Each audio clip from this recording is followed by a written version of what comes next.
Hello everyone, Radhe Radhe. कैसे हो आप लोग? मैं अभी करंट में एक आर्टिकल पढ़ रहा था जो कि था लव के बारे में। तो उसके अंदर किसी ने क्वेश्चन पूछा था, why do we fall in love. और फिर वो मुझे जैसे आर्टिकल पढ़ रहा था तो मुझे इसका एक्सप्लेनेशन सच में जेन्युइन लगा और मुझे लगा कि वो मेरे को आपके साथ शेयर करना चाहिए। तो वो जो आर्टिकल था वो कुछ इस तरीके से था, why do we fall in love, और ये बेसिस पे था द 5 लव लैंग्वेजेस बुक के बेसिस पे था। तो इसका आंसर सिंपली जो जिसने आंसर किया था उसने बेसिकली बहुत प्यारे वर्ड्स के अंदर ये एक्सप्लेन करा, why do we fall in love. उन्होंने सबसे पहले तो ये बताया, we don't fall in love, that is effortless, it's all a natural process. और जिसको अपन लव का नाम दे रहे हैं वो सिर्फ एक अट्रैक्शन है, वो सिर्फ एक डिल्यूजन है। I mean in love experience है, लिमरेंस है जिसको अपन बोलते हैं, और वो लव होता ही नहीं है। Because love is a pure form of energy. इसके अंदर हम अपना नहीं देखते, अपन सामने वाला इंसान का देखते हैं। बिकॉज जो लव होता है, प्योर फॉर्म ऑफ लव होता है, वो बेसिकली दूसरे इंसान के बारे में होता है। और जो इन लव एक्सपीरियंस और अट्रैक्शन है वो अपने बारे में होता है, जो इन लव एक्सपीरियंस है। तो जो भी किसी भी रिलेशनशिप की स्टार्टिंग इसी फेज से होती है, और हाँ, लव की भी स्टार्टिंग इसी फेज से होती है। लेकिन लव और इन लव एक्सपीरियंस में ज़मीन आसमान का अंतर है। अब जो ये लव है इसकी तो अपन अभी बात कर ही नहीं सकते, क्योंकि मैं लव के बारे में सच बताऊं तो उतना मैं बहुत कुछ जानता नहीं हूँ। बट मैं एक प्योर फॉर्म ऑफ लव के बारे में जानता हूँ, जो कि है मैं पेरेंटल ब्लिस के बारे में। आई मीन जो पेरेंट्स का एक बच्चे के साथ आपका जो लव होता है उसको कह सकते हैं वो प्योर फॉर्म ऑफ लव होता है। बट वो चीज़ें अलग बात है, और इन लव एक्सपीरियंस है जिसके बारे में अपन आज बात कर रहे हैं वो बहुत अलग बात है। ओके, तो हम अक्सर रिलेशनशिप में आते हैं ये सोचकर कि हमें इस इंसान से प्यार हो गया है, लेकिन सच बताऊं तो वो कभी प्यार था ही नहीं। वो इन लव एक्सपीरियंस है जिसके अंदर दूसरे इंसान की फिजिकल और पर्सनैलिटी ट्रेट्स के बारे में जैसे अपन देखते हैं, और थोड़ा सा भी हमें इंटरेस्टिंग लगेगा तो हम अट्रैक्टेड हो जाएंगे उस इंसान के थ्रू। यार खुद ही सोच के तो देखो, 2 दिन उस इंसान से बात किए हुए नहीं और हमें प्यार हो गया।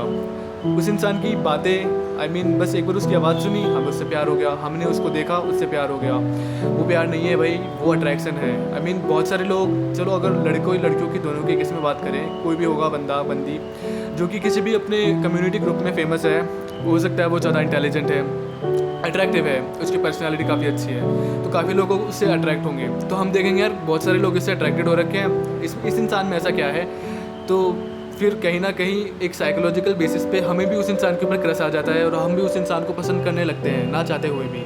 और फिर ये इन लव एक्सपीरियंस होता है स्टार्ट, जो फिर अट्रैक्शन की प्राइमरी स्टेज है। ओके, तो इसके अंदर इंटेंस इमोशंस आते हैं दूसरे इंसान के बारे में, और बेसिकली अपन वैलिडेट करते हैं खुद को ही कि अपने को प्यार हो गया है उस इंसान से। बट ये ना द पीक है इन लव एक्सपीरियंस का। इसको साइकोलॉजिकल टर्म्स के अंदर डॉक्टर टैनव ने इसको बोला था लिमरेंस। साइकोलॉजिकल टर्म्स में इसको लिमरेंस बोलते हैं इन लव एक्सपीरियंस को, जो कि प्राइमरी अट्रैक्टिव स्टेज है इन लव वाली स्टेज की। और इसके अंदर ही ना बहुत ज़्यादा यूफोरिक होती है ये। इसके अंदर अपने सारे थॉट्स कंज्यूम हो जाते हैं, सारे इमोशंस कंज्यूम हो जाते हैं। हम सारा का सारा टाइम अपना प्रायोरिटाइज करते हैं उस इंसान के साथ टाइम स्पेंड करने का, उस इंसान के बारे में ज़्यादा जानने का। और आई मीन जो ये यूफोरिया वाली फीलिंग है, ये ऐसा लगता है कि हम बस हेवन के अंदर हैं, हम स्वर्ग के अंदर आ चुके हैं। हमें कुछ भी नहीं दिखता उस इंसान के बारे में। आई मीन उस इंसान के अलावा हमें और कुछ भी नहीं दिखता, और उस इंसान की अच्छाइयों के बारे में हमें और कुछ भी नहीं दिखता। और ये जो इटर्नल लव है इसके बारे में ना एक मिथ है, और लोग बोलते हैं, आई मीन यही तो प्राइमरी स्टेज है रिलेशनशिप की। सो अगर दोनों को ये चीज़ होगी सेम, तो वो रिलेशनशिप बहुत प्यारी चलेगी, इट विल लास्ट लॉन्ग। और हो सकता है कि वो मैरिज के अंदर भी टर्न आउट हो जाए। अपन ये सोच के रिलेशनशिप में आते हैं, and but that's not true, that's not the real love, that's not the real love. ये इन लव एक्सपीरियंस काफ़ी एक्साइलरेटिंग हो सकता है, और ये क्रूशियल है जानना कि अपन इस चीज़ को आई मीन फंसे ना इस चीज़ के अंदर, और हम कैसे इससे निकल करके अपने गोल्स वगैरह पे फोकस कर सकते हैं, अपने करियर पे फोकस कर सकते हैं। Because I think it's all a delusional thing. I mean ये होना भी ज़रूरी है, और ये क्यों होना ज़रूरी है मैं भी आपको इसका भी एक्सप्लेनेशन दूंगा। बट पहले मैं आपको ये बताना चाहता हूँ, ये जो इन लव एक्सपीरियंस है ये इंसान के दिमाग पर ना हावी हो जाता है। हमारा पढ़ाई में कंसंट्रेट नहीं होता है, हम जो काम कर रहे हैं उसके अंदर अपन ढंग से कंसंट्रेट नहीं कर पाते हैं। हमें हर टाइम वो इंसान दिखता है, हमें उस इंसान की बातें याद आती है, और कुछ भी उससे रिलेटेड है अगर हमें दिख जाए, बस वही इंसान सारे टाइम हमारे दिमाग में चलता रहता है। और बेसिकली होता है यार, मोर कॉम्प्लेक्सिटीज़ होती है रिलेशनशिप के अंदर वगैरह। And okay, and now what I am going to tell you is कि अगर falling in love real love नहीं है तो फिर वो क्या है। तो डॉक्टर पैक है, एक साइकोलॉजिस्ट है, तो उन्होंने कंक्लूड किया है कि एक जनरली डिटरमाइंड है, इंस्टिंक्चुअल कंपोनेंट है जो कि मेटिंग बिहेवियर का है। अगर सिंपल टर्म्स में बात करें तो ये है सेक्सुअल अर्ज और लाइक सेक्सुअल अपने जो लिबिडो है इंक्रीज करता है इवोल्यूशनरी टर्म्स ऑफ व्यू के अंदर, जिससे कि अपन लाइक दूसरे इंसान की तरफ अट्रैक्टेड हो सके। और उस टाइम पे ये जो इन लव एक्सपीरियंस है ये चलेगा एंड फिर हम उससे मेट करेंगे, अपनी प्रोजेनी सीक्रेट होगी। एंड ये एक साइकोलॉजिकली और इवोल्यूशनरी ट्रेट है, हर जानवरों के अंदर होता है, लाइक हर एनिमल्स के अंदर होता है, तो ह्यूमंस बीइंग्स भी इसमें इंक्लूडेड है।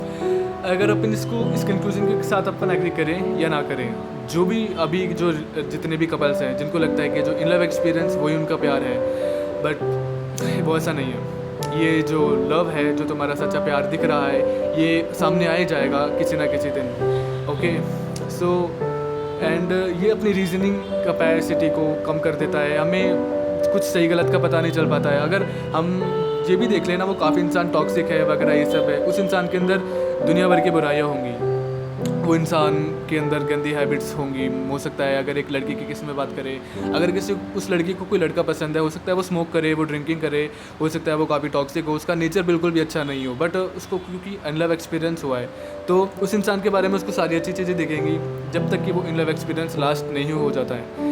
और मैंने आर्टिकल में पढ़ा था, उसमें था कि जो इन लव एक्सपीरियंस का जो टाइम ड्यूरेशन है ये होता है 2 इयर्स का।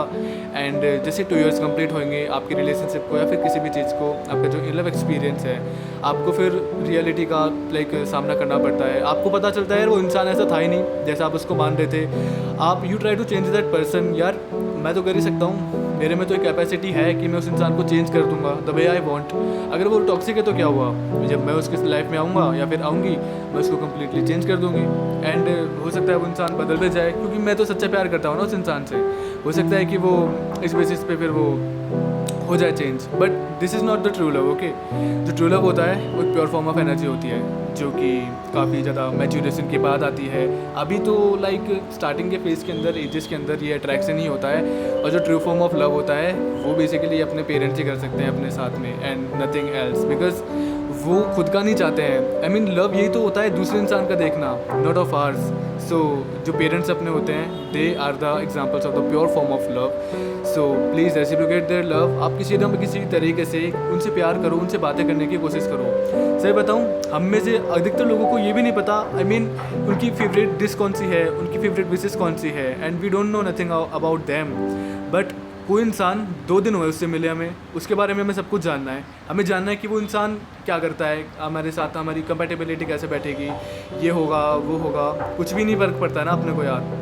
बट जैसे दूसरे इंसान हैं, जैसे अपने पेरेंट्स हैं, वो तो अपने साथ सालों से हैं, इतना कुछ अपने लिए कर रहे हैं, वो भी बिना अपने विल के, I mean sorry not will but बिना अपने लालच के वो अपने लिए इतना कुछ कर रहे हैं। तो अपनी इतनी भी रिस्पॉन्सिबिलिटी नहीं बनती कि अपन उनके लिए कुछ कर सकें। Okay, I agree with this thing कि ये चीज़ें होती है, बट सही और गलत का पता होना भी ज़रूरी है। आई मीन जो मेरे को कहना था और मेरे जो पॉइंट ऑफ व्यूज़ थे वो मैंने कहा। So this is for today's video. I hope you guys understood what I just meant to say from that article, and that was really amazing article I said, and that's it. Okay, I hope you guys understand. Thank you and bye. I mean reciprocate करो।